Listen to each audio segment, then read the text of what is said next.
behind the party decision. కార్యకర్తలకు నిరంతరం అందుబాటులో ఉంటానని కేంద్ర మంత్రి పెంపసాని చంద్రశేఖర్ తెలిపారు. జగన్ పాలనలో ప్రజా వ్యతిరేక సంస్కృతి పెరిగిందని విమర్శించారు. ఆయన పనిచేసే వారందరికీ పార్టీలో గుర్తింపు ఉంటుందని స్పష్టం చేశారు.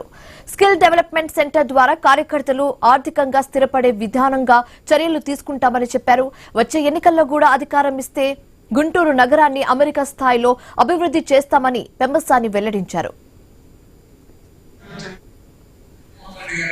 వచ్చినప్పుడు ఒక రకమైనటువంటి సంస్కృతి మొదలైంది. అంటే సిస్టమ్ లో మనం ఏమైనా చేసేయచ్చు, ఏ విధంగా చేయొచ్చు, అందరూ వాళ్ళు బాగుపడ్డారు. ఇటువంటి సంస్కృతిని సమాజంలో తీసుకురావడం వల్ల కొంతమంది ఎక్కువ మంది కార్యకర్తలందరూ కూడా తెలుగుదేశం పార్టీ కార్యకర్తలు అంటే ఆస్తులు అమ్ముకున్న వ్యక్తులే నాకు తెలిసి నేను చిన్నప్పటి నుంచి చూసినటువంటి కార్యకర్తలు. ఇది మన సంస్కృతి.